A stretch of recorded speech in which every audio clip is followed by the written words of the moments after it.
Table and Stage's performance from the unauthorized musical parody of Hocus Pocus. Now please welcome the host of the Disney Coast to Coast podcast and your moderator for We Put a Spell on You, celebrating 25 years of Hocus Pocus, Jeff DePauli. Hello everybody, happy Halloween! We have an amazing lineup of people here today, so I'm not going to waste any time. Please welcome a man who did special makeup and cat effects for Hocus Pocus, Mr. Tony Gardner. Come on out. And production designer Roland Sandell. Come on out. The composer of Hocus Pocus, John Debney. Screenwriter Mick Garris. The actress who played Danny, welcome Thora Birch.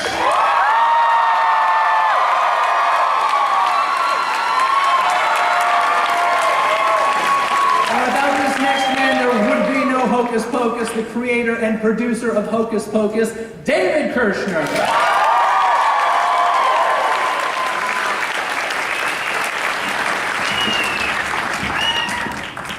Well, hello everybody. Hey. What about those performers, guys? Okay, I'm going to start this thing with a rapid fire question. We're going to start down at that end and work our way toward David. First thing that comes to mind, favorite Halloween candy, go. Not candy corn. William, favorite Halloween candy, go. Candy corn. Snickers. Necco wafers. No. Reese's Pumpkins? Candy corn, because that's what sold the project.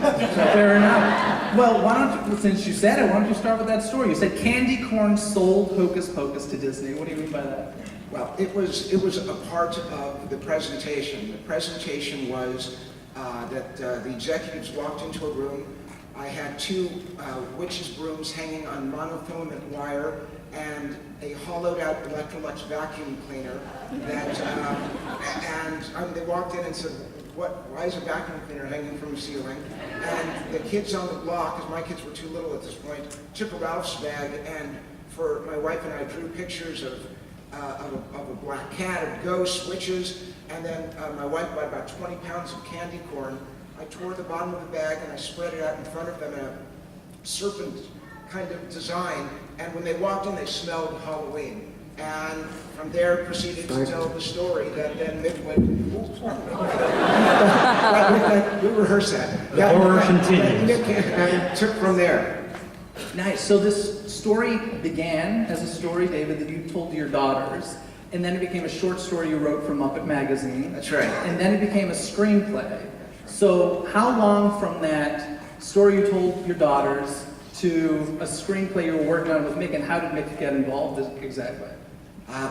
And Mick can answer a part of that as well, but Mick and I had knew each other from Steven Spielberg had introduced us. We were both in our 20s, and Mick was story editor on Amazing Stories, which is a great show, and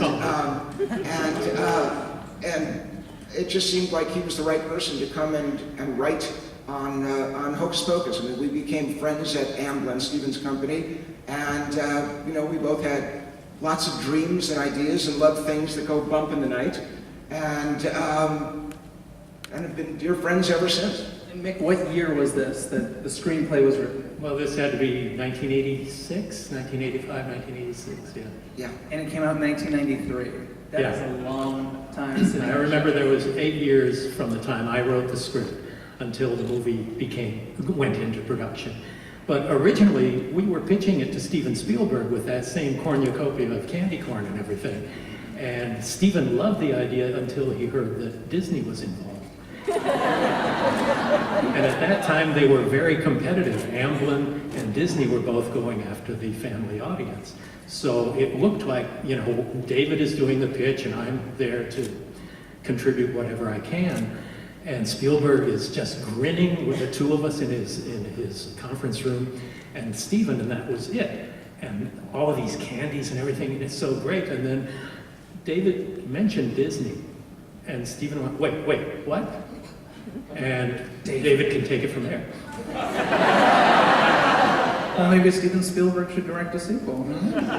Anyway, so I've heard time and time again that the original story that David and Mick created was a lot darker, but I've never really heard it explained exactly what you meant by that. Now I'm going to assume no musical number, but what was so much darker about it that I guess made it kind of non-Disney? Well, it wasn't quite as slapstick. There was humor in it. It was a darker humor. But originally it was also about 12-year-olds rather than 16-year-olds. Because I think Halloween is much more potent to your maturation at 12 than it is at 16 when you're just stealing the candy from your sister. But, and it had a lot more to do with what children are afraid of and the fears confronting death, being underground, under a graveyard and all of those things. There was humor in it, but it wasn't as slapsticky and as Disney-esque. But the people at Disney felt, well, 16-year-olds aren't going to buy tickets to see a movie about 12-year-olds. So they made a decision after I had left the project. There were 11 other writers on after I had written the first couple of drafts. And how much of that final script is yours? Like, do you see a lot of what you put in there? Enough to give me 3 credits in the opening.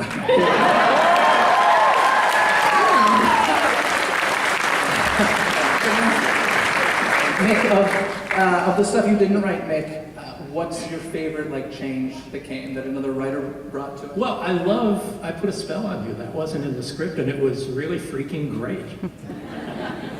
Now, David, you weren't. I knew it was saying coming. We've had this conversation many times. You were The way not- it came out, yes. Yeah, he loves it now. But you were not sold on I Put a Spell on You. No, I mean, I hadn't, there was nothing to see. It's just that we're going to stop the story about witches that have been released like the genie out of a bottle. These 3 witches are released on Halloween. They've got to be put back in the bottle, and in the middle of this, there's going to be a dance number. They're going to sing. That sounds terrible. It's an awful idea. And Kenny Ortega, in his brilliance, took something and made it truly the moment of the film. And he deserves the credit for that, because it is a spectacular moment, and it's something that just brought me to just joy. I mean, there's that moment of joy with that, and then there's the end, which we'll get to later, which is where I fall apart. John Debney and I fall apart. So yeah, that's, I mean, I was completely wrong on that. I did not understand how you could put a musical number in the middle of this story, and you're going to destroy the element of fear, and yet it just added to the feeling that all of you are here for today, and that's Kenny Ortega.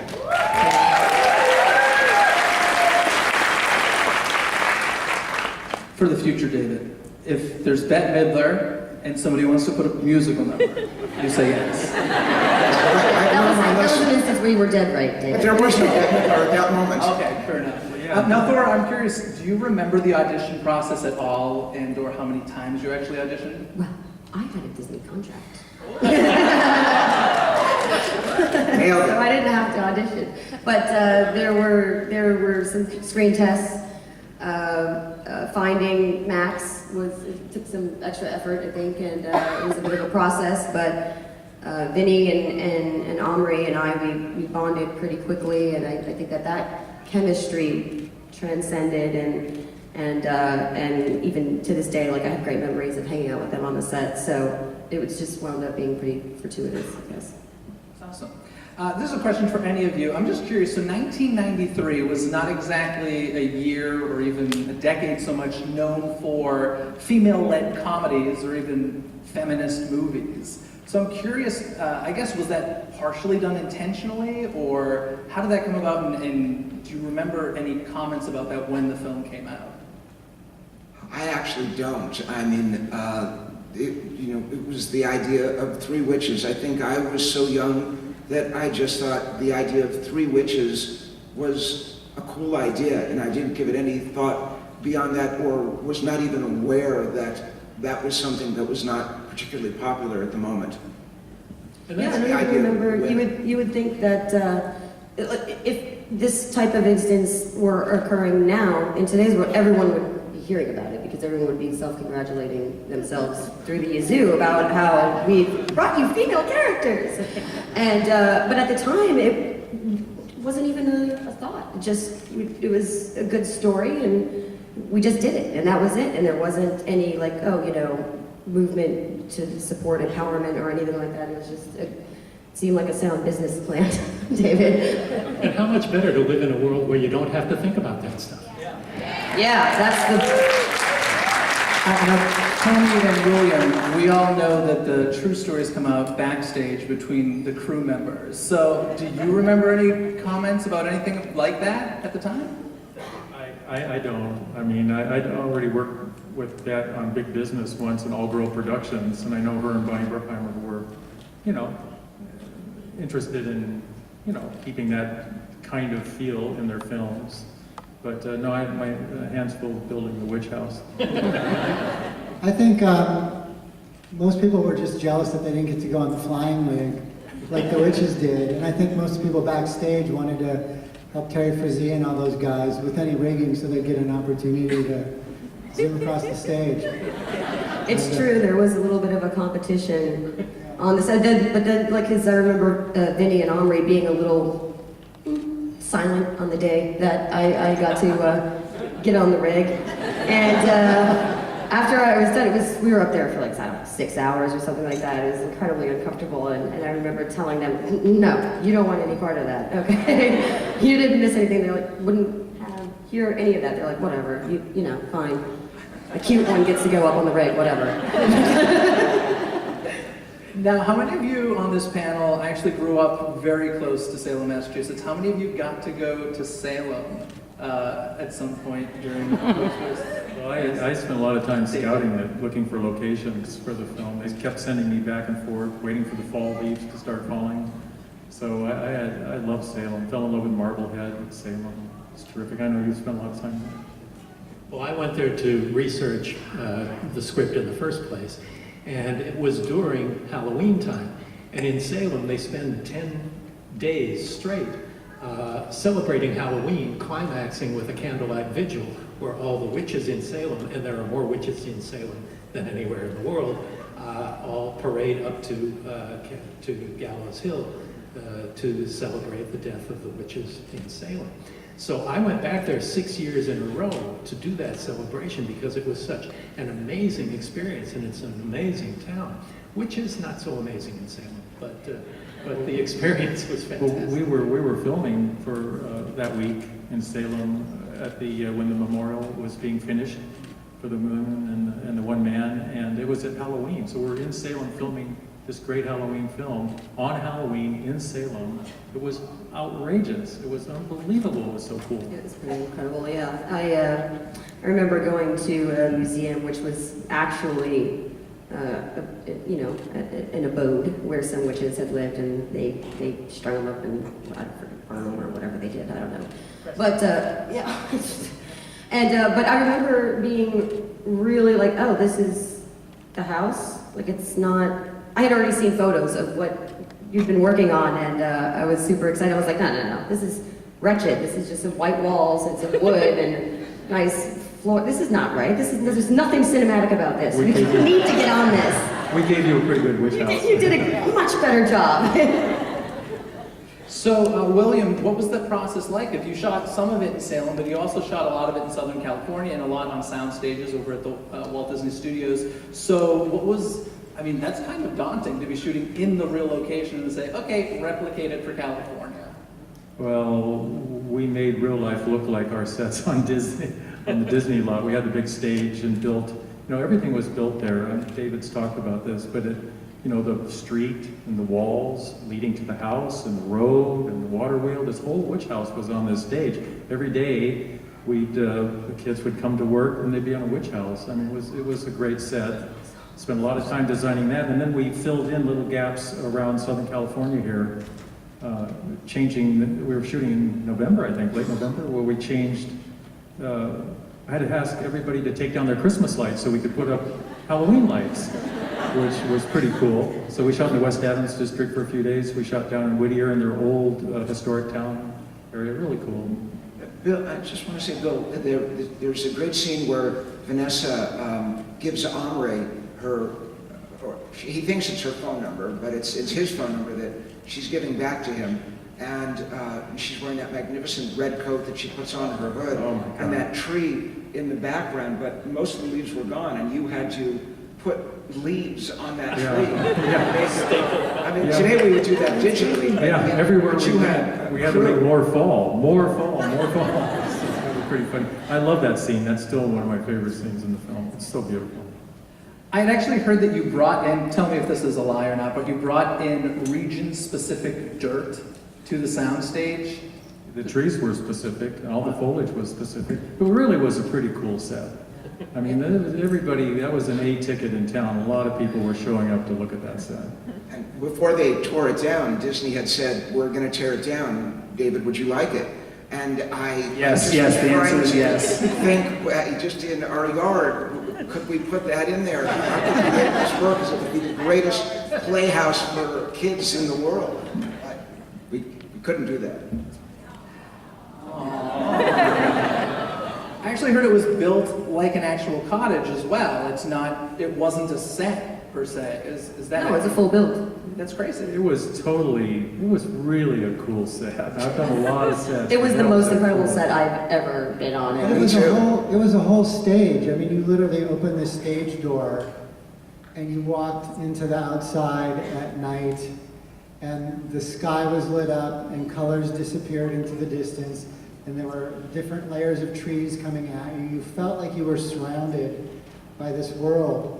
And then in the middle of all that was this little house with a wheel, and there was really water, and you would walk into it and you would forget where you were. It was the coolest place to get lost in. And then we connected it to the cemetery too, in some kind of way. I remember that. Yeah. That was like, there's the house and then the woods, and then you go down a certain path, and then that was some of our cemetery set. It was a feat, really. It was. I have to say one thing. That whole cast was so cool and so great, and the kids were so great.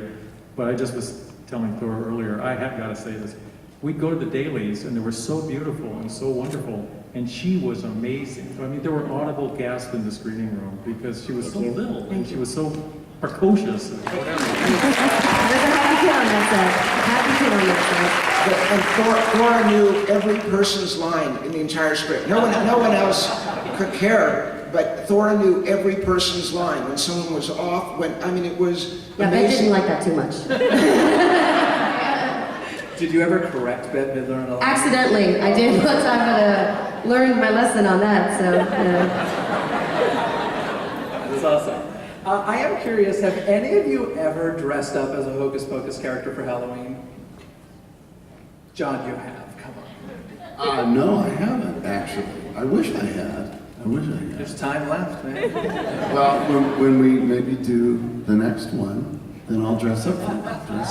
And I'll come back. I think you've given 6 people good ideas. Yeah. Well, Beth dresses up every year for her ball back in New York. Yeah, charity I was ball. thinking I would love to wear that out. I always, even then, I wanted to wear the outfit. The costumes were so incredible, the detail, and the different fabrics, and all Think the about research Mary that Vogt. our Mary Vogt's costumes were unreal. head costume designer and choreographer.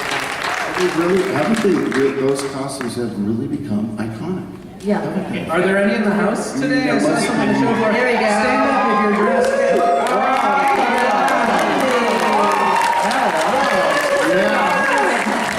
right.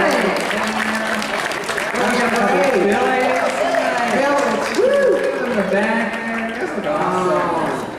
Oh my God. I actually, The lights just came on and I saw how many of you there are, and it's more than I realized. Hello.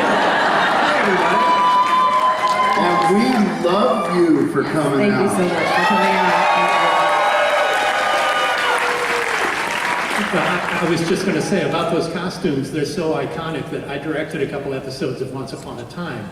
And there's an episode that takes place on Halloween. And I made sure to have 3 Sanderson sisters sitting at the bar. Yeah, Now, since we're on the topic of conversation, I'm going to go down the line again. Let's start with David. If you were to dress up as a Hocus Pocus character for Halloween, who would you dress up as? Oh, Billy, in a second. I think I might have to go with Sarah. Sarah. Why not? The truth would be that Billy Butcherson, but, Gary Marshall just for fun. I would admit Gary Marshall because I loved him. To me, he was one of the greatest human beings of all time. And I would do it just for Gary Marshall. I guess Billy. I'd have to be Billy. I'd go with something familiar. I'd do Billy Butcherson. I think your costume would probably be best. Because you made it. Since you created it. Somebody's got to do Mrs. Satan, though. I think, like. Actually, I'm curious. Okay, I'll do that. Perfect. How did the Gary Marshall, Penny Marshall thing come about? I'm really curious because if you don't, the devil and his wife, yes, Gary Marshall, Penny Marshall. And their brother and sister in real life. And Gary very Playing recently, husband and wife is weird. Totally weird. Gary recently passed away, but clearly a very beloved figure by everybody. But it was really just asking Gary if he would do it, and then Gary said, "Why don't we have Penny be my wife?" And they really played off of each other. Even better, don't you think? That makes it even weirder. I couldn't believe it. I just want to say this, that Tony, on Billy, maybe it was about, a couple of years after the film, 2 years or maybe less, I don't remember, Tony, but I came home one day and I wear glasses and can't see very well without them. And I came home and standing on my side yard was a giant guy staring in at me. And it terrified me. I had my glasses on and I'm screaming, "Who are you? What do you want? Who are you? What do you want?" And what Tony had done as a surprise, and he's a prankster anyway, he had made a 6-foot Billy Butcherson and put it in my yard. And screaming, having this argument, a static thing. And so my wife said, it's not real, it's Billy. But it was backlit and I truly was scared to death. It's in my office and it is my crowning piece of little souvenir from any film I've ever made. And it looks like he'll just come to life any second. I've seen it. It's incredible. It is. It's actually, yeah, it's all yeah. the real pieces. It's when Billy loses his head, and his head rolls I wrote away. that part. We kept it. When we had Doug Jones's gloves, Mary Vogt had given me a costume to display. And we built this display, and one day it's like, I feel like we don't get as much mileage out of it as we should, and I think David would appreciate it more. And I went and I actually put it facing his side door first, into the window, and I rang the doorbell and I ran away. And nobody answered the door. So then I kind of moved him so he was sort of facing down the driveway, and then it took a little while. I think I was gone by the time you showed up. It was just left there. And now he lives in their office, and he's actually rotting for real. And every couple of years we try and glue him back together and keep him going. But he needs a little love usually. Well, that's another thing that we have in common is Tony made the corpse of Mrs. Bates for Psycho 4 for me, and she's in my office. And a woman across the street was visiting her family and saw this corpse through the window of my office and called the police. And oh, they laughed and laughed. So Tony, tell us a little bit about designing Billy, specifically designing a zombie for Disney. Well, that was the tricky part, is they kept saying, all right, we want you to design us a zombie, but we want to chop his fingers off, we want to have his mouth stitched shut, we want to knock his head off. And remember, it's a Disney movie, so good luck, basically. So the idea was, okay, well, he's so dried out that when something gets cut off, it's just sort of like a dried stick, stump kind of thing. Obviously, there's no blood, he's been gone a long time. Do it as neatly and cleanly as possible, please. Yeah, we try to keep everything clean and you know, straight up. And a lot of the credit, though, for making all that stuff work goes to Doug Jones. When you design a character, a lot of times you need an inspiration. And I kind of knew visually what I wanted as far as the hair and the basic look, and I kept drawing him sort of like Michael Jackson-ish. And those Mac Tonight commercials were on TV with Moon Man playing the piano, and I'm like, whoever is in that is like literally a walking stick figure, and that head must weigh 35 pounds. And he's making this look fun, and he's in all these commercials, and he hasn't died yet. So I think we could do something cool on him, and given that he'd also be silent, he'd bring a lot to it. And we just sort of gambled on that and did all the designs for the character actually on a life cast of him that we borrowed from Steve Neal, the guy that made the Moon character. And then when we started presenting to the studio, we put hair and stuff on that bus. And it was always sort of Doug Jones that went to the meeting. And then they were like, well, let's meet this Doug Jones guy. And Doug nailed it, obviously, and he still does. Oh, he sent me a message. I saw him last weekend, and he was really depressed that he couldn't be here. He had a few days free because he was, they were changing some stuff up on Star Trek. And he was able to go to Comic-Con, and he was hoping his vacation would last a little bit longer so he could come here, and it didn't happen. So I asked him this morning if there was anything he wanted me to share. And he said, yes, please say, thank you so much for sticking with us all these years and for making our movie a Halloween tradition. And as our Billy would say, mmm.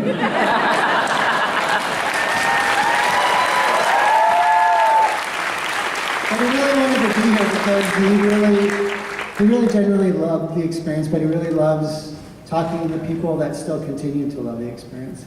So. Yeah, he's a big fan too. Yeah, well, tell me I'll say hi. So I heard, and tell me if I'm wrong, the scene where he cuts his mouth open, those are real moths? Yes, those are real moths. I mean, today that would be done digitally, but what a good sport he was. And Tony, I think you created some kind of dam in his mouth. Yeah, Doug's favorite story about the moth. Basically, we cast his teeth and we made this little latex reservoir, sort of cup that fit in his mouth. We had to put a hole in the back so he could blow dust out. We had Fuller's Earth inside this thing. And the animal control people came and they would take each moth and fold it with tweezers and they would stack them inside this cup in his mouth on top of this pile of dust. And then he'd close his mouth and then I would have to glue the stitches into place.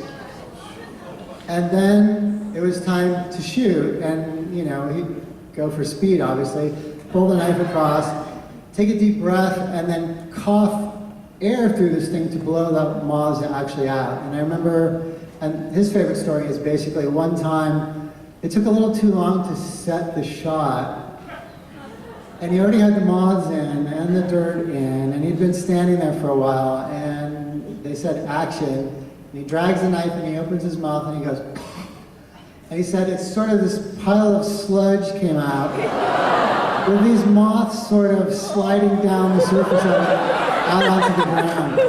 So at that point everybody learned that time was a little more important and it went a little faster the next time. And with that, A lot of They should information. sell that with Halloween makeup, right? Yeah. The Billy Butcherson moth collection. There we go.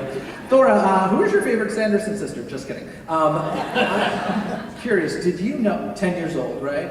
Did you know how big Bette Midler was? yeah, it had been explained to me, and also I was a big fan of her music. Actually, I was, she definitely, some of her biggest hits were always playing somewhere in the background, and so it was a huge deal, to be working alongside, because she went with the divine descent, and that's how people described her. That's what she is, and so to be working with like a Barbra Streisand or like a Beyonce or something like that of today, that was what Bette was then and still is, So it was an incredible honor and a little nerve-wracking from time to time, but overall she was wonderful and one of the most dedicated actresses I had encountered in my career up until that point, apart from Warren Call, of course, but. Yeah, it was the shizzle. And as you mentioned, you got to fly with her. Right, And yeah. I did hear, and correct me once again if I'm wrong, did she sing Wind Beneath My Wings to you? It was to me and the whole crew, it was incredibly difficult. It was the harness, and it was incredibly difficult setups, and we had problems with the rig, and then we had problems with lighting, and all of that, and it just, everyone was just frazzled, and she just started singing. I believe it was Wind Beneath My Wings, and it stopped the whole crew, stopped the whole stage, stopped everything. It was beautiful. It's amazing. Yeah. Now, John, you came in a bit later in the process. We've got some lightning effects going on, apparently. But you came in later in the process. Actually, James Horner began scoring this film. So what's the story about that? Why did you leave the film, and how did you get the good fortune of continuing? Well, I'll tell you the story as I know it, and then David will have to pick it up at some point. But there was a schedule change. James, God bless you, James. We're all huge fans of James. He had a schedule change at the very last minute, and therefore had to leave literally, I think, David, with 2 weeks before you were ready to go on the scoring stage with a 90-piece orchestra. And I took a couple of meetings and I think the first time I met you then was in one of those first meetings. And took a meeting. There was another chap that was also meeting on it. We were, at one point Disney was going to maybe have us do it together. I had done a lot of work for Disney by then, so they sort of, they trusted me that in kind of this situation. It was sort of an emergency situation that they needed somebody that could come in and write very quickly. And so, series of circumstances, I got the job. Thank you very much, David. And I embarked on, I don't think I slept for at least 2 weeks, and drank a lot of coffee and started to write this score about these three crazy sisters. And I remember working deep into the night all the time, and I think I played you, David, a couple of themes early on. You were so kind, and I think you liked them. And then it just sort of happened like that. It was sort of a rush to finish. And we would record at night, which is kind of rare. And after two or 3 weeks, I had the score written basically and was still writing. And so we would record at night so that I could write all day long and then go at night, and we'd record till midnight, I think, in many cases. So I did come, it fell in my lap, literally. Well, and John's being humble with this. What was going on, we had worked together at Hanna-Barbera, and I love John's work. James was a dear friend.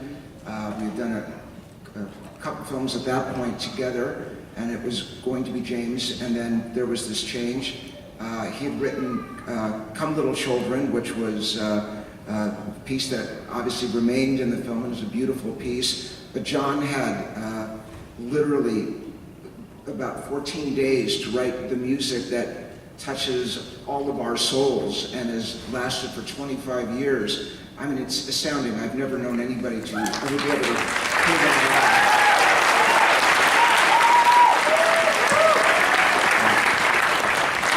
Jeffrey at first was not interested in John, not that he had heard anything, but Katzenberg? Jeffrey Katzenberg, and he just said no. He does at this point. I think you had done the Jetsons, and you were doing stuff for us at HB, and I think Jeffrey kind of looked down his nose at the idea of that. And I was a kid. We were all kids, really. And I really believed in this guy, and in a huge way. And I lost many fights with Jeffrey. I always say that I had the knife wounds in my chest, not in my back. He was very upfront with his brutalness. But this one, I was successful in pushing forward, and I was very, very proud of that. And Disney, when they heard what John had done, they not only loved it, they signed him to a 3-picture deal, and he became the ASCAP BMI New Composer of the Year because of what he did on Hocus Pocus.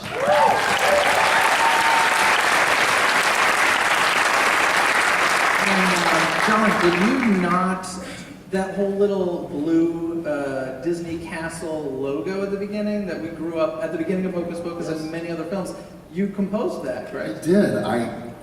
It's sort of a long history. Yeah, that's the first applause. How many Disney movies spent My dad, the Disney DNA and blood runs so deep in me. My dad worked at Disney for 40 years, and he was the clapper boy on Snow White as a 16-year-old kid. So I had a history with Disney, and that certainly helped me, David, when you fought for me to get this job. So yeah, over the years I had done the castle logos and some other stuff. So I was not a complete unknown quantity. However, I had never done a major film, and this was my first major film.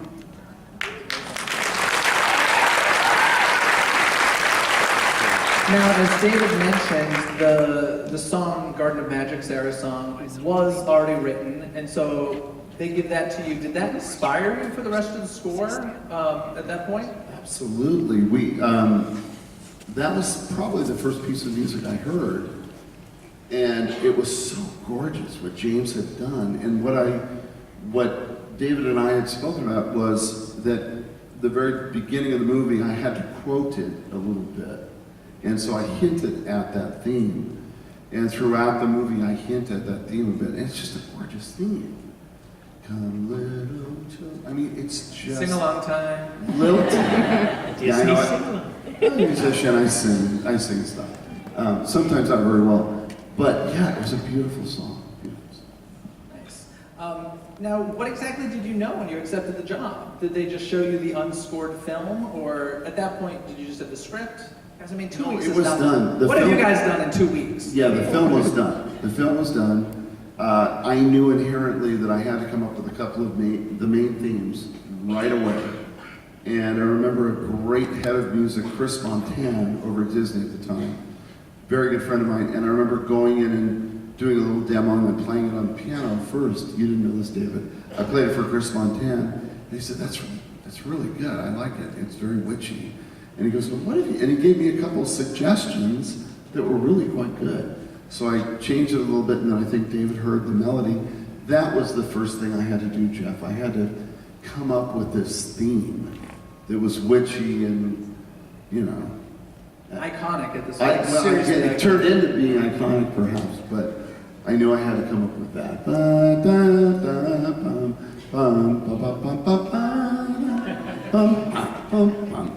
And it had to be operatic, really, and I didn't know at the time, but it's rather operatic, the whole thing, because the sisters are so over the top, you know, they're operatic, and especially Bette. I used to love writing those pieces of music for Bette because everything she did was so just, you know, and she'd give her the spell, and it was with such panache. She's Broadway. Yeah. She's Broadway. She's Broadway. Well, yeah, and David Right. hires a choreographer to direct, so Exactly. something had to be. And that would be the And he last. came from choreography as well, so Yes. a lot of musical elements to the whole film, Totally. honestly. And I think that would be my other main thing for me, Jeff, was that Kenny is such a wonderful, brilliant man, such a lovely, wonderful, spirited, you know, human being. And he sort of clued me in early. He goes, well, watch how the girls are walking. They're really dancing. And I went, oh, they're dancing. So literally when they're going down the street in tempo, and that was a little key to the door that helped me with the score immensely. It really did. I think one of my fondest memories is watching Bette and Kathy and Sarah Jessica working out their routines on stage. Remember, and they're like, we're doing our thing in the art department, and there are these really cool actresses dancing around. They had their own department. Yeah. They had their own They department were like on a the gang set. of witches. and They were in the corner. And then they had Bette had two of her assistants following around with the Middle English dictionary of curse words, and like she was so, she's a dedicated woman, you know. Yeah. So when you saw the scoreless film, what did you think of it? Because I'm always amazed by that. Like, the score of a film, at least for me, is like such a huge part. I can't imagine as a composer sitting there watching a movie with no music. It must feel so entirely different. So I'm curious, what were your first thoughts when you saw that? Well, I was scared to death. That was thought number one, because this was my first major film score, and I could have failed miserably, and so that's always a good motivation, right? The fears we all know. And so I fell in love with the movie right away. Halloween's my favorite holiday. I love these women, right? Did they tempt the score? I Was there a believe temp score? it was tempt, but it was probably tempt with whatever was popular at that moment. Maybe Witches of Eastwick? I'm not sure if that... It was so different It was- than what you did. it was different. It was completely It different. really was completely different. It's hard to answer the question, Jeff, because every film is different. This one, I knew that our three ladies were so, and including Thora, the whole cast. I really fell in love with Thora, and I knew I had to create a brother-sister theme, which I also did very quickly, you know, and I fell in love with it. I just ran. It's like getting on the bike in the scene that we love when Vanessa Shaw takes off, and it's just with the leaves falling, and it's a composer's dream. I think you said that was. It's always been my favorite. It's scene. my favorite scene. You said that, yeah. It was the first thing I ever recorded for the film, and it was one evening, and my dear friend David Kirshner there. The Disney brass and David, everybody was in the back, and I'm on the podium conducting. And, you know, it's nerve-wracking. What could have come out could have been horrible. And luckily, the first thing I recorded was this scene where, you know, he takes off on the bike, and the leaves are falling, and I remember turning around once we did the first take, and there was such a sigh of relief on my friend's David's face. And luckily, I'm so thankful, Disney was also there, all breathing a big sigh of relief. So that's a special scene for me. I mean, because it's Max going through the cemetery as well. I believe that was Marblehead, is that right, Bill, that we shot that, and all the different colored doors of those homes. I had never been to that part of the world before until Bill and I flew back together, but until we made this film, and just the cemetery, Omri riding his bike through there before he runs into the bullies, but the music is just so uplifting, and it could have just been almost source music. It could have been anything, and it just elevates the film from the beginning. It creates its own tone. It provided the tone for Hope, if anything, even more than the performances. I really feel that the score provided the tone of it, and it tied it all together because we're constantly vacillating from incredible extremes. We're really sweet and saccharine and up with family and unity and love and togetherness, and then let's talk about hell and virginity and like all of these.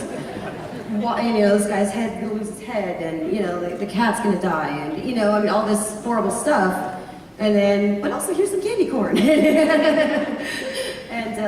but it really is, I think, the score that kind of helps. You know, it's the binding element. Well, it was certainly a lot of fun, to put a period on. I always felt that every piece of music, even if it was, you know, scary, a little scary, it had to be scary. But it had to have that fun element. You know, one of my other favorite scenes, I'll just throw it out, when Winnie's gonna die, and she's saying, Spoiler alert! Take me to the window. Am I skipping ahead? Yeah, and she says, take me to the window. And to me, that was the film right there, because she's so funny. And then she gets up, and that light is shooting up, and then the music just gets crazy, and they're off, and then Kathy gets on that wonderful Hoover vacuum. And so that's the film in a nutshell, and I think that's a tribute to David and what everybody did, the cast did, was it had to have the reality of this dire situation. These witches are going to suck the life out of every kid in Salem, and there's a ticking clock, and you guys created it, David conceptualized and wrote it. Well, if it didn't have a heart, it wouldn't have worked. Right. And the music encapsulates that heart. Everybody did their work around that emotional core. And even when it's at its scariest, or at its funniest, or at its silliest, it still felt genuine and human. Not only that, but that black flame candle, that was no joke. That candle was the real deal, and they really did a number with that, and it was pretty cool to see. That was David's idea. Now, a question for all of you. I'm curious, when you got the news that the film was going to be released in July, because nobody wants to celebrate Halloween in July. I do.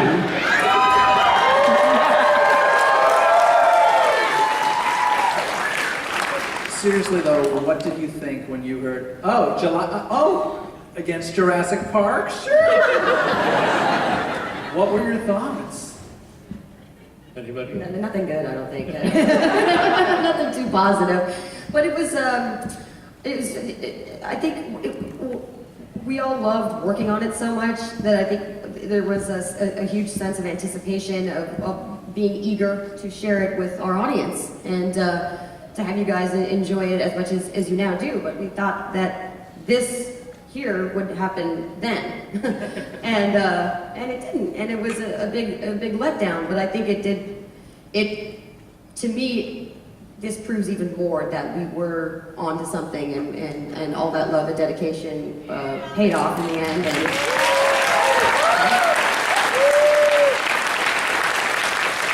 I have a slightly different perspective because I wrote it 8 years before it was shot.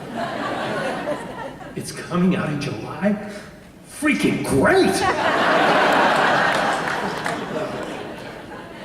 I just knew, I mean, I'm a below-the-line guy. I couldn't speak to other things, but I was just happy I did the world's greatest Halloween film. It was done. I was so happy. One of the coolest things on Halloween is when little girls dressed as the Sanderson sisters knock on your door. One of my favorite things about Hocus Pocus is simply the fact, like I said, I grew up in New England, and that is like, SoCal Halloween is awesome, but like New England Halloween is the right Halloween. I will say, both Hocus Pocus and Trick or Treat are the two movies, in my opinion, that do it the absolute best. So I love that about it. But you know, as we said, once again, the movie did not get great reviews when it came out. So I would like to know what you would like to say to those people who wrote those reviews 25 years later now.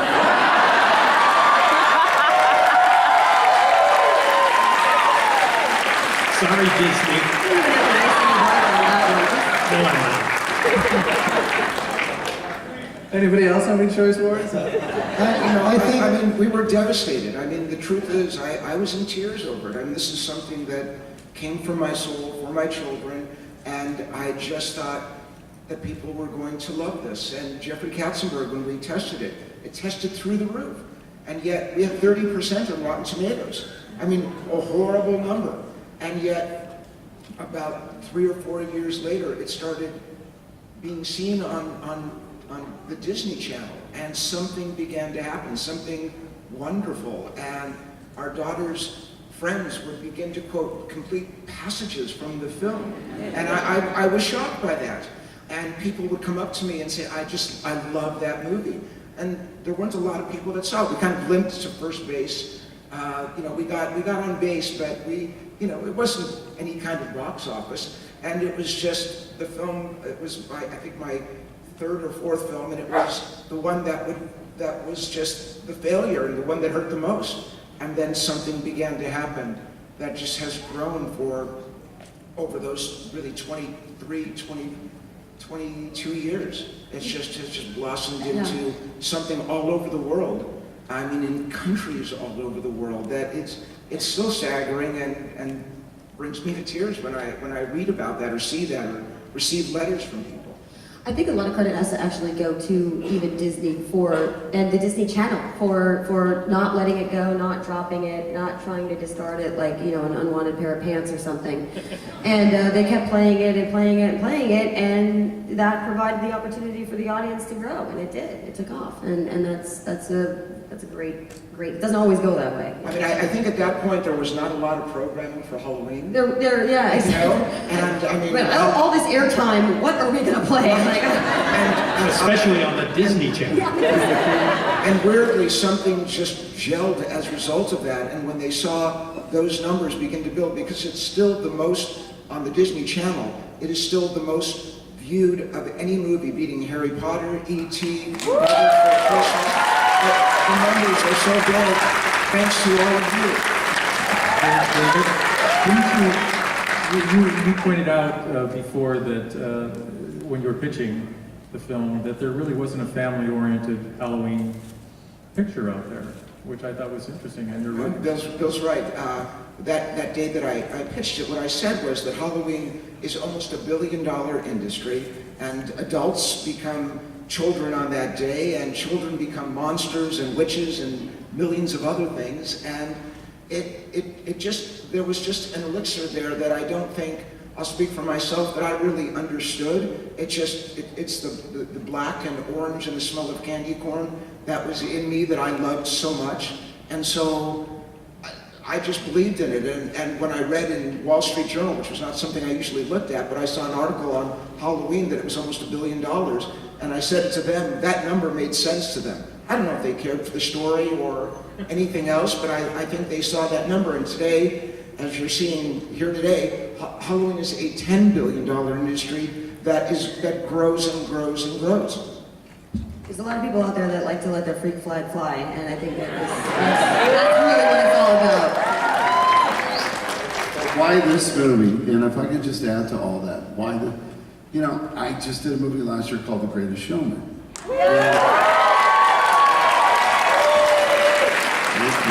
The Jungle Book right before that, which is staggering. Just Jungle Book. Thank you. But I will tell you guys, very similar, and I haven't told David this yet, very similar phenomenon. That movie came out and tanked the first couple of weeks, and we were all devastated. But like Hocus Pocus, and I knew it back then, there is such heart to Hocus Pocus.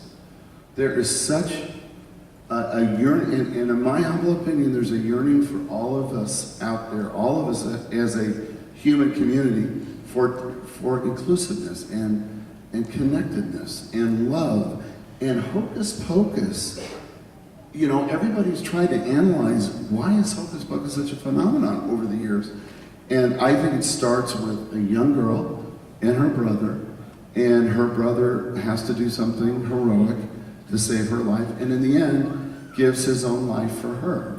And for some reason, sometimes our Disney friends have not quite grasped what I think is the depth of the movie, and that's a huge credit to all of you, that it is about, it's fun, it's frolicking, but there's that beautiful scene in the end of the movie when David and I were standing, this is the last piece of music I did, Jeffrey Katzenberg, God bless him, wanted to add a joke into the end of the movie, and so we had to add some time when, you know, when our two beautiful characters now are reunited and going into the gates of heaven, I guess, David, right? That was it's a very deep thing, you know.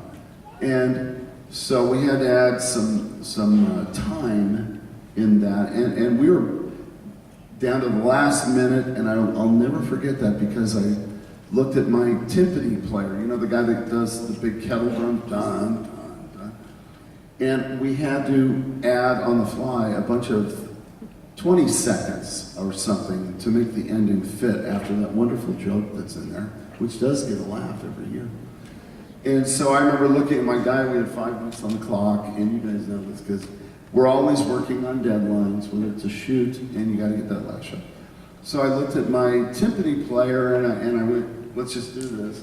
And David's back there and we were all like, what are we gonna do? And we did the last piece of music and it was perfect by complete accident. You know, my guys went bum, bum, bum, bum. And David's back there holding his breath and it goes bam, right on the cut to those gates closing. And my point is, some films are just blessed like that. Where, you know, thank you. You're blessed with an incredible team of artists and you know, and actors and actresses. And it was a blessing. And it just, and so even though it failed initially, we were all sad. But yeah, then this thing started happening. And it started happening with the little girls and their moms. And I know you're the same, I bet everybody on this stage is, how many times I've had a little girl who now is a mom telling me with tears in their eyes, you have no idea what this movie means to us and our family. And actually, Nick Harris has a hard R version of exactly that. Do you want to say what you said backstage? I just said that. Oh, don't say that.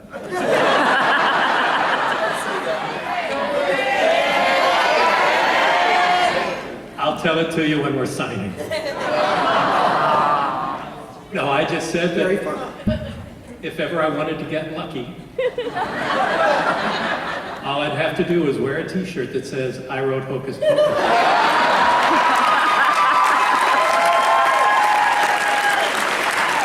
I think that's only women property.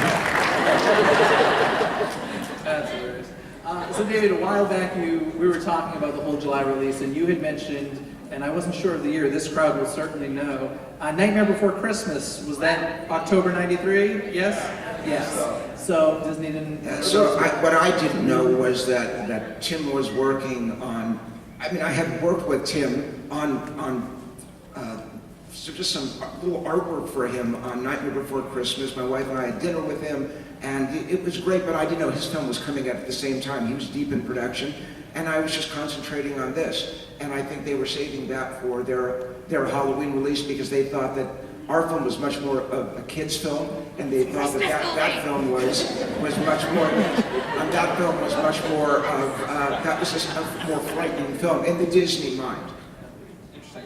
So you mentioned Kenny Ortega, the director of the film, and he was obviously a huge influence on the film. And I am a little curious, was it tough to convince Disney to let you use Kenny? Because up to that point, he had only, for Disney, made an even bigger flop, The Brilliant Newsies. Right. Honestly, I did not know. Disney brought Kenny to me, and I didn't know, but he is the kind of person, just one of those rare personalities that you fall in love with. I mean, he just loves life and is so full of ideas and just optimism, and that optimism is just weaved through the film. It's so, it's very beautiful. I mean, his soul is such a part of that, and yeah, I mean, it is ironic that that Newsies had not done well, that then this film had not done well. And Kenny is, I mean, there's something at Disney called Disney Legends, and most of them are not living. Kenny is living and is a relatively young man. And Newsies, Hocus Pocus, High School Musical, Descendants 1 and 2 and 3. And all the stuff he did with Michael Jackson as well. All the stuff, yeah. I mean, and the documentary he did on with Michael, I mean, just staggering. Kenny's voice is that last voice you hear in that famous clip of Michael Jackson rehearsing. When he says that's it, it's kind of spooky to me. But let me say something about Newsies. Because I worked for Kenny Ortega and did Newsies. Don't get defensive. And that, Newsies went on to win a lot of Tonys. It was big on Broadway. It was just a little early for musicals, I think. Then Glee and everything. You don't have to convince me, trust me. Let me say something about Newsies. So guys, Hocus Pocus, to me, doesn't have a ton of current references in it. You don't hear them talking about things going on in the real world in '93. Was that done on purpose? Other than ice. Other than I did not write ice. But was that done on purpose so that it could be, I mean, it's a timeless movie to me. The Disney note was they wanted something, I think, I'm sorry, I just forgot the wonderful writer's name, Neil Cuthbert. That was Neil Cuthbert, that's his name, Cuthbert, joke, and Disney wanted something for exactly that reason. I think that's why Jeffrey also wanted, because Virgin wasn't in our original piece, Jeffrey really wanted the whole Virgin thing. And in my opinion, I was bothered by, because I thought it got, my favorite scene in the entire film is the scene with Thora at the end, when those gates are open, as John so beautifully presented it. And I didn't want that being ruined with the idea of a virgin lit the candle. And you can hear it. I mean, it's been dropped into the film. It was a last minute thing, a last minute Jeffrey note. He was head of the studio, and we did it. But I sure fought it and didn't win. That was a knife wound in my chest as well. But people seem to love it. I just felt that it got in the way of a scene that was so beautiful and was about the love of I mean, you see Thora's love for Thackeray Binks and he's died, and she's crying over him, and John, Debbie, and I always cry, no matter what, over that scene and Thora's performance. And then when those gates open, and for me, the inspiration of that scene and the gates open, and they were miniatures. They sat in my office for years, but the inspiration for that scene was strongly. If you haven't ever seen it, it's a movie called The Ghost of Mrs. Muir, and it's a magnificent film. And I just always wanted to go to heaven one day with my wife. That way, come back and get her. Sorry, I choke up here. and get her and walk out the window to the clouds just like that to heaven. And so that was my inspiration for the gates opening and those two that love each other so much to go off for eternity together. By the way, I believe beautiful. Getting a little misty. I believe the word virgin is mentioned at least once every 10 minutes of the film. I didn't know that. Wow. I think The so. power of Jeffrey Katzenberg. Now, Tony, we didn't talk too much about Binks, and at the time, quite technically advanced, yes?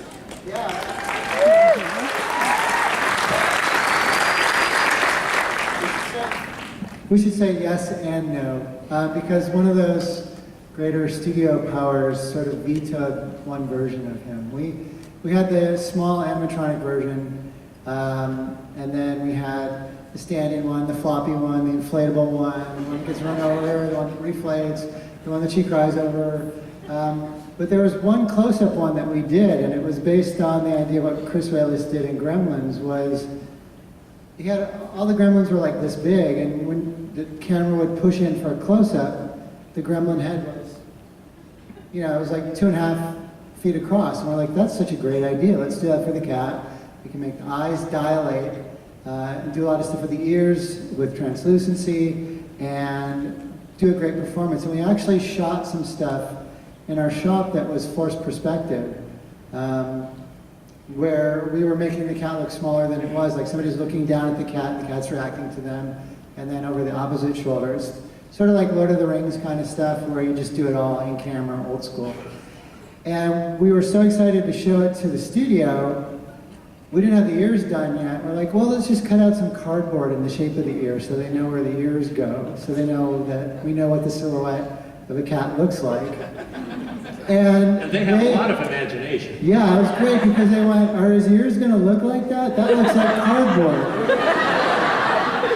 This is horrible. We can't use this. We're like, we are in development. This is a preview of where we're headed.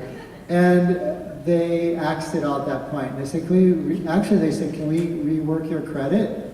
And can we take Binks out of your credit? We'll give you a single card that says you designed and created Billy Butcherson if we don't have to acknowledge you built the cat.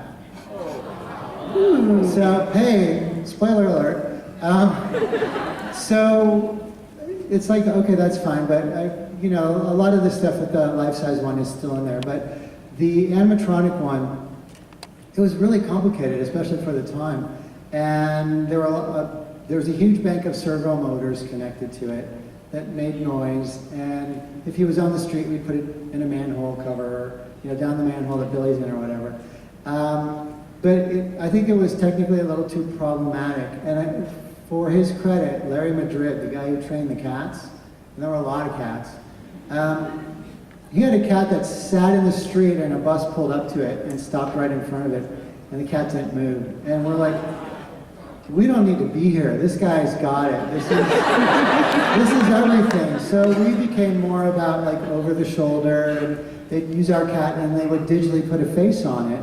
We were always kind of bummed that it was simplistic and the eyes didn't dilate. We were trying to, it's like, E.T.'s eyes dilate, that's so cool, we can do it with a cat. And we were all like so into it, and then that whole thing sort of, the door got shut on the oversized head. And the life-size one it is what it is. We were able to use it quite a bit and give it personality. But I thought it was interesting when we started, we had to build it so that it could gesture like a human and do arm movements and stuff that a cat couldn't do, because they wanted to make sure that you could still know that there was a kid inside it. And the first time we shot a test of that, it was Kenny, I think, said, this is so creepy. His arm doing all this stuff. He's like, we can't do that. We have to like lock these joints down, and it has to do what a cat does. It has to be a cat with a boy inside it, not a boy that has a cat body. And it got really specific, but all that stuff makes a difference. You really follow a real cat and you care about it. The other thing that's got to be said is the great Chris Bailey, who was a brilliant animator and director, did the animation when Binks was speaking.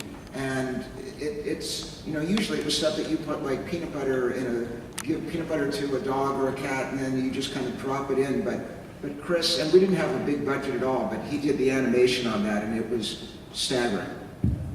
And sometimes he didn't have to do the whole face because the cat was so good. He would just add the mouth or add a blink or whatever to the face. So it was cool to see all those things overlap because it was kind of the first time different departments overlapped like that. And what's that? Yeah. That was a Sleepwalkers reference for people that like harder, scarier movies. Tony did Sleepwalkers with me and a lot of cats too. A lot. So John, I want to talk a second about some of the musical tributes you have in your score. I hear a little Sorcerer's Apprentice in there, yes? And can you tell us about some of the others and maybe what inspired you to put those in? Absolutely. In that short amount of time, you have to listen, and I'm sure actors do the same thing.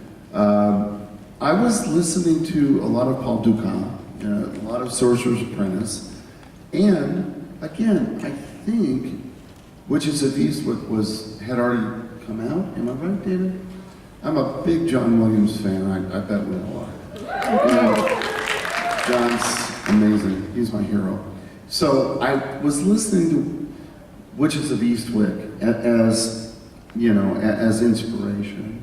Although my score is a lot sort of more whimsical, I think, than Witches of Eastwick was pretty serious. And I always, as David and Kenny always invited me to have a little bit of a wink in the music. Even if it's very, dangerous, it has to have a little wink. Because that's sort of the way Bet played it. So a lot of classical music back then. I listened to, believe it or not, Mussorgsky.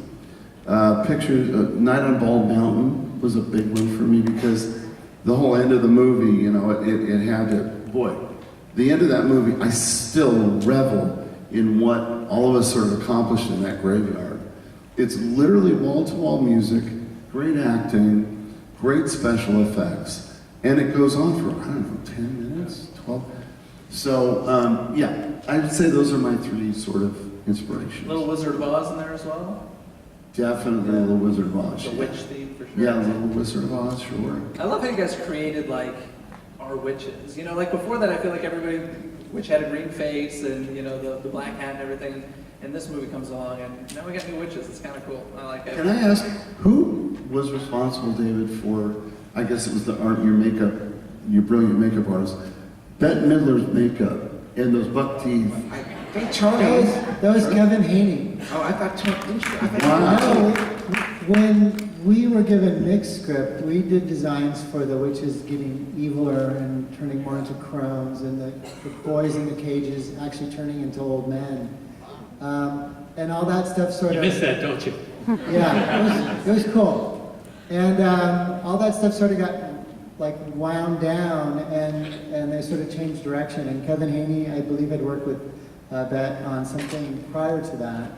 And he did the teeth, and then he also did Kathy's nose, and it's like nobody knows she's wearing a nose in the whole movie, He said the design was basically a pumpkin with a twisted stem, and they wanted to pull the nose out so that it fought against the roundness of the face, but also sort of mimicked what was happening up It's meant to be a dog's nose, like a dog's snout, wasn't it? It was supposed to be a canine element. It was supposed to have a dog face. A dog face, because she could snip out children, 7, maybe 8, That's so funny. 7 and a half. But Disney pulled back on that a little bit. I think Kathy was happy with that because I don't think she wanted to be completely disguised, but it was a great design. I had a She had call. teeth too. She had at one point she had really major. But they were much pointier, yeah. Yeah. They were I had a canines. call. Canine thing. Okay. I had a call one day in the art department from Bette's assistant. Said, Bette wants to see you in the makeup trailer. Can you come down real quick? I still have these pictures. And she was showing me her teeth and her different things. And apparently the studio wanted her to look like Bette. And she wanted to look like a witch. So I thought it was really interesting. And she said, what do you think? And I didn't want to really get involved. But I was nodding and shaking. And it was really quite extraordinary. She was really working hard to not be Bette and be a cool witch. She did it. She did it. How much input did the actresses actually have in the design and look of their witches?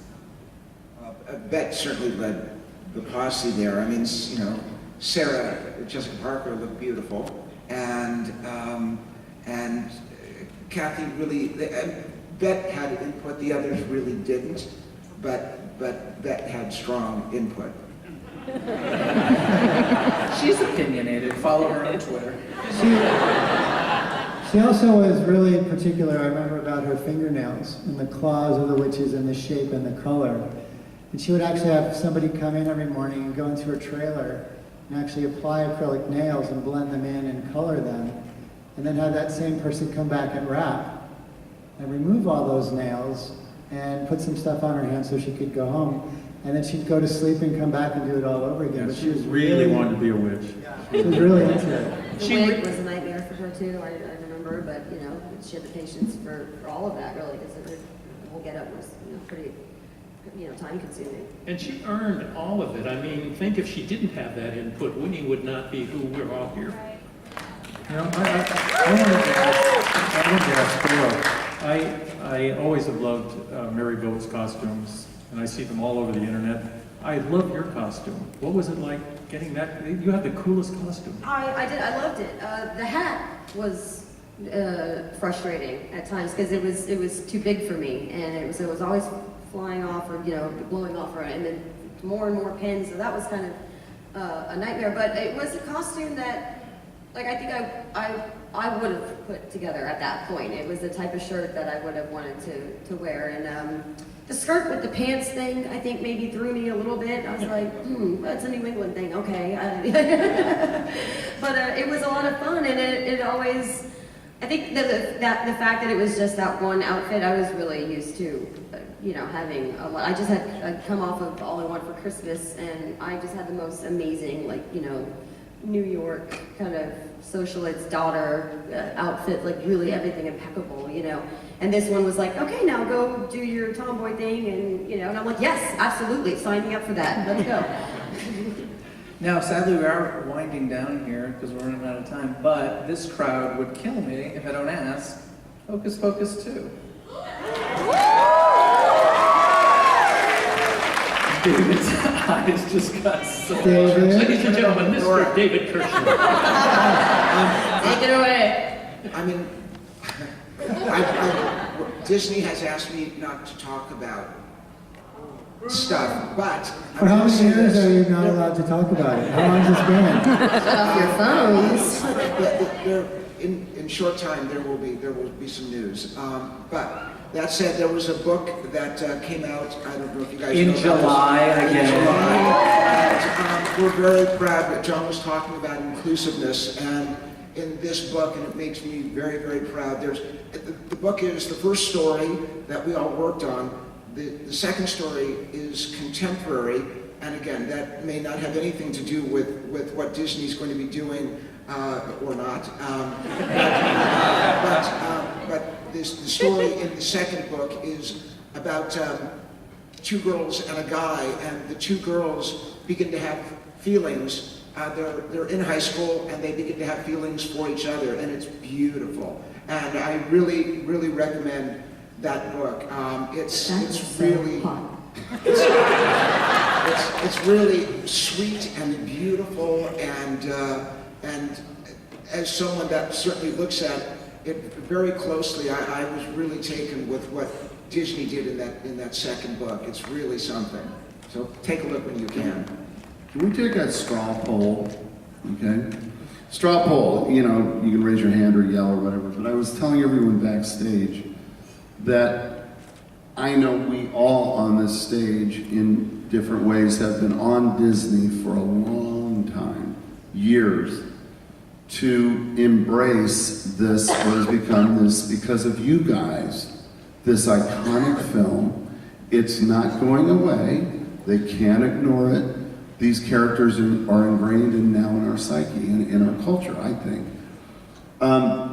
I personally, and I know David agrees, and I bet we all agree on the stage, I think it would be wonderful for the 25th anniversary of this film to be maybe at the Hollywood Bowl or to be at the Kodak Theater, and I will conduct a live orchestra.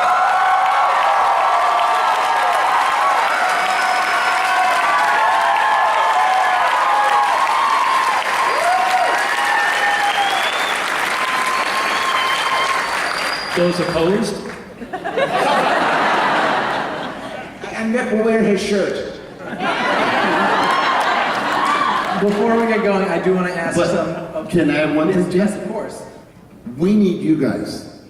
We need every single one of you and all your friends, all your family, on the internet, everyone, because David and I and the gang up here, we are lobbying to do this. They won't listen to us, they'll listen to you. They will listen to you. Because you pay for tickets. Yeah, and I even went so far as to say, and I guess I'm going to say it publicly, I told Disney, I will pay for the orchestra if you guys will support us.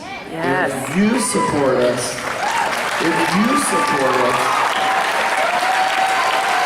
it's going to happen if you support us.